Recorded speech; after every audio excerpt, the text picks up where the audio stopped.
So I assume people have heard of banana republics. I think originally they meant, or they referred to like small South or Central American countries with like one main export, like bananas or fruit or something, like Guatemala.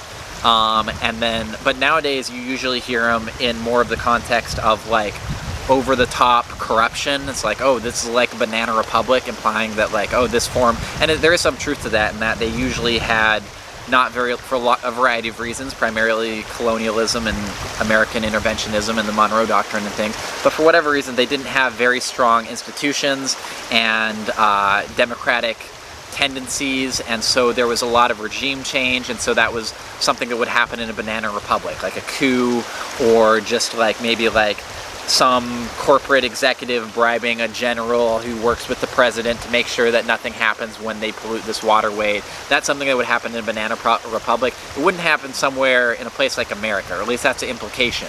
And I think to a certain extent it's true that the US is not like a banana republic, in that we have stronger institutions and a longer history of democracy and a constitution that has been standing for like 250 years, and we don't have coups.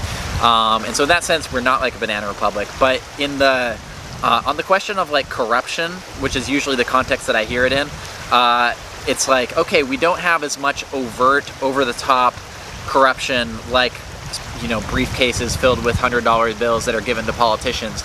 But in other ways, we have significantly more corruption than even the banana republics do.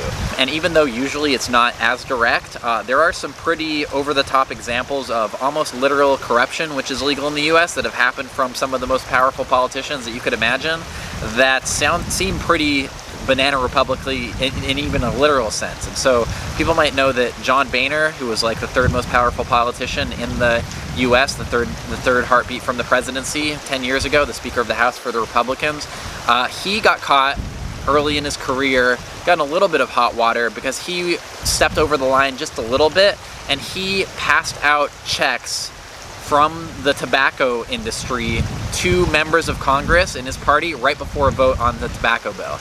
And he was like, oh, I'm sorry I did that. I think he like, it was still legal what he did, but he usually wouldn't do that on the floor of Congress. And because it's the tobacco industry, he got in a little bit of hot water for it. But like, that's something that happens in the US. To give out a half a dozen checks quickly before we got to the end of the month, and I complied. And I did it on the House floor, which I regret, should not have done. It's not a violation of the House rules, but it's a practice that's gone on here for a long time that we're trying to stop, and I know that I'll never do it again. Were the checks from tobacco companies? I think, if my memory serves me correctly, I think it was a tobacco check, yes. How do you feel about that episode, looking back on it? It's a bad practice. We got to stop this.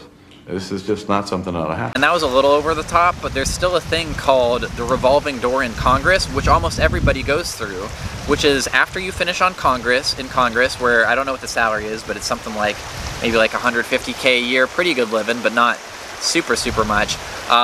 The politicians need to cash in, and so what they do is they go through what's called the revolving door, and they go work for the industries, usually in the sectors which they were regulating, as lobbyists or on their board of directors, and then they go back and they talk with their former colleagues about the importance of lessening regulations or lowering taxes for the industry, which they were supposed to be regulating before but now are working for.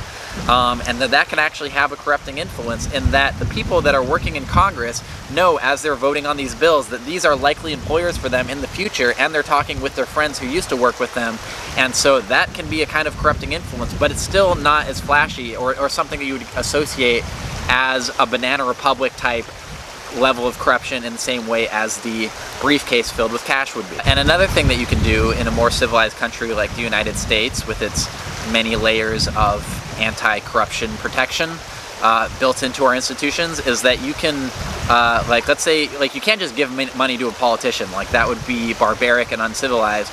But instead what you do is you hold your pinky up and you say, "Excuse me, Mr. Politician, would you like to come give a speech to my Wall Street executive friends the day after you leave office?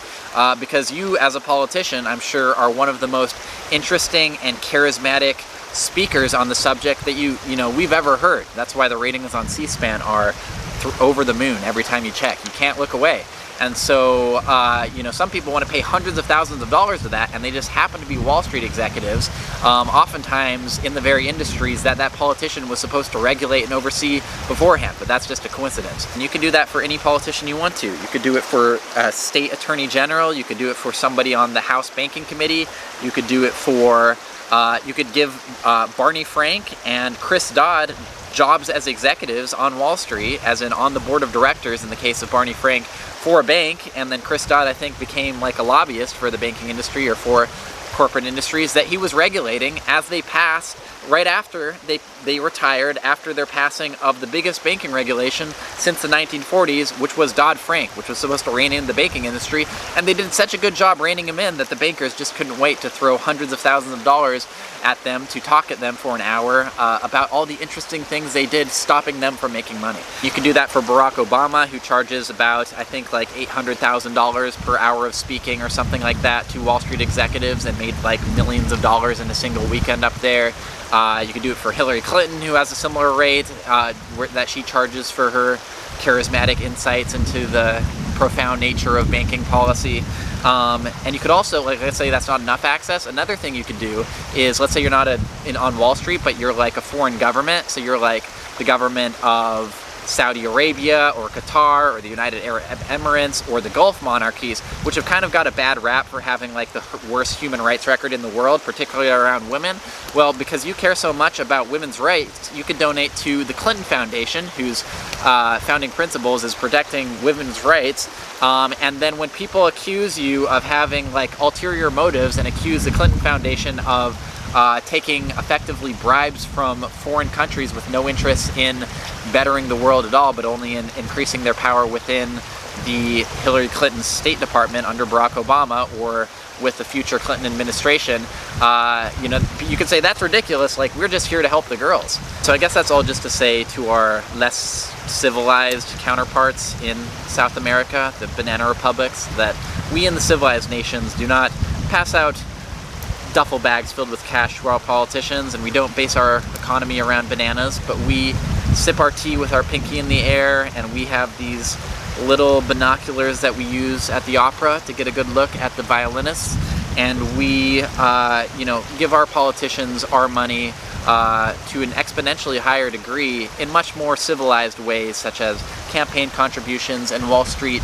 speech commissions and lobbying careers after their work in public services has terminated. And so there's just a lot that you guys need to figure out.